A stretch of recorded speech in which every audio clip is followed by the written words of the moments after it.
Sahabat Rema yang saling mengasihi dalam Kristus, semoga Anda semuanya baik-baik saja dalam lindungan berkat Tuhan.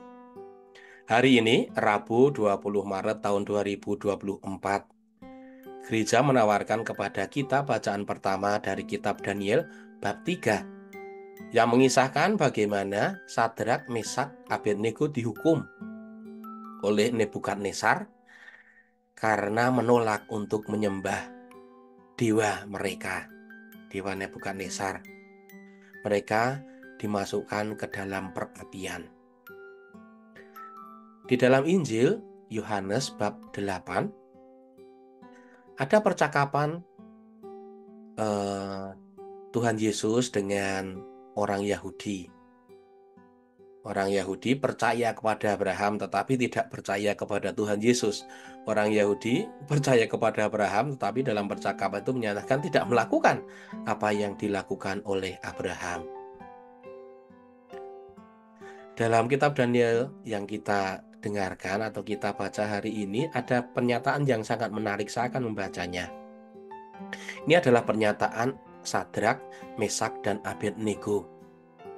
Jika Allah yang kami puja sanggup melepaskan kami, Ia akan melepaskan kami dari perapian yang menyala-nyala itu dan dari dalam tanganmu, ya Raja. Tetapi seandainya tidak, hendaklah tuanku mengetahui bahwa kami tidak akan memuja dewa tuanku dan tidak akan menyembah patung emas yang tuanku dirikan itu.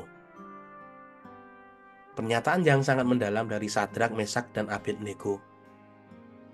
Tuhan kami itu sanggup melakukan semua itu, membebaskan kami.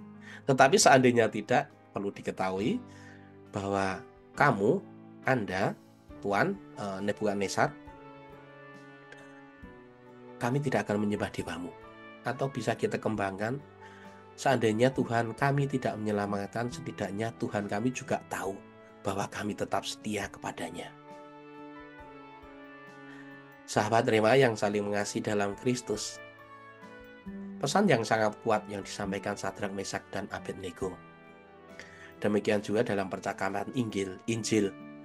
Orang Yahudi, khususnya orang Saduki, mempunyai kekhawatiran karena Tuhan Yesus menyampaikan banyak hal, terlebih mengenai kebangkitan kekal. Bagi orang Saduki yang mencoba untuk mengkontrol stabilitas sosial, politik, keagamaan, menjadi sangat berbahaya kalau orang semakin percaya akan kebangkitan kekal. Karena banyak orang bisa nekat, ya, mampu beresiko menyerahkan hidupnya demi kemuliaan Tuhan. Itu yang dikhawatirkan. Ya. Tapi Tuhan Yesus juga menggarisbawahi, akulah kebangkitan kekal, akulah hidup, ya, akulah jalan. Karena itu, yang disampaikan oleh Tuhan Yesus adalah bukan kebebasan terhadap kungkungan yang lain, tetapi kebebasan terhadap dosa.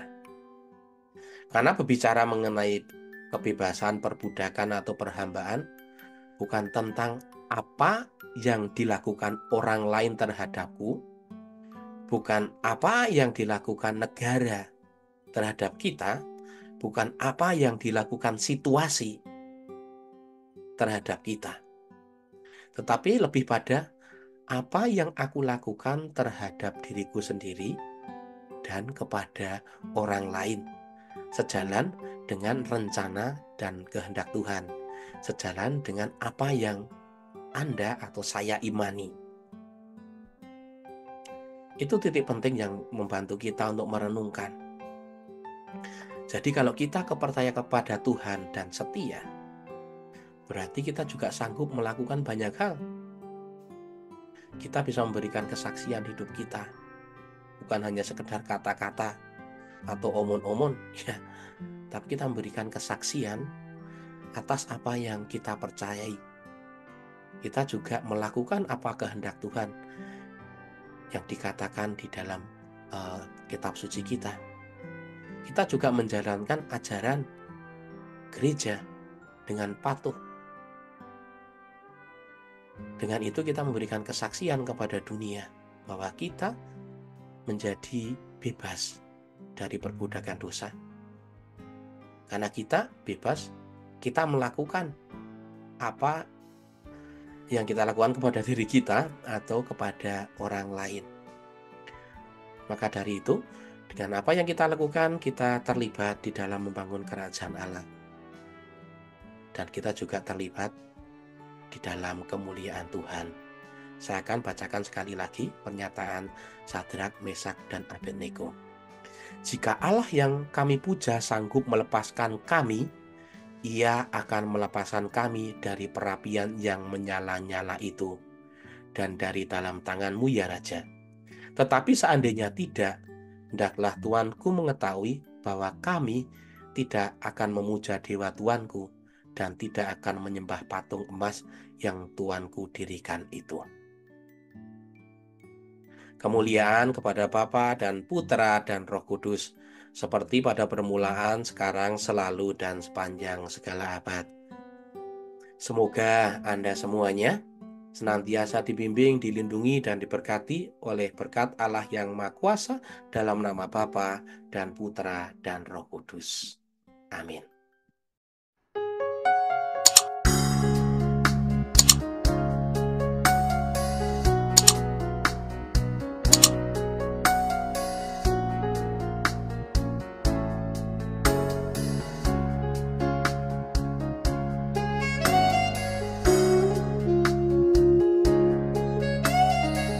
Sahabat Rema, sampai jumpa dalam program berikutnya.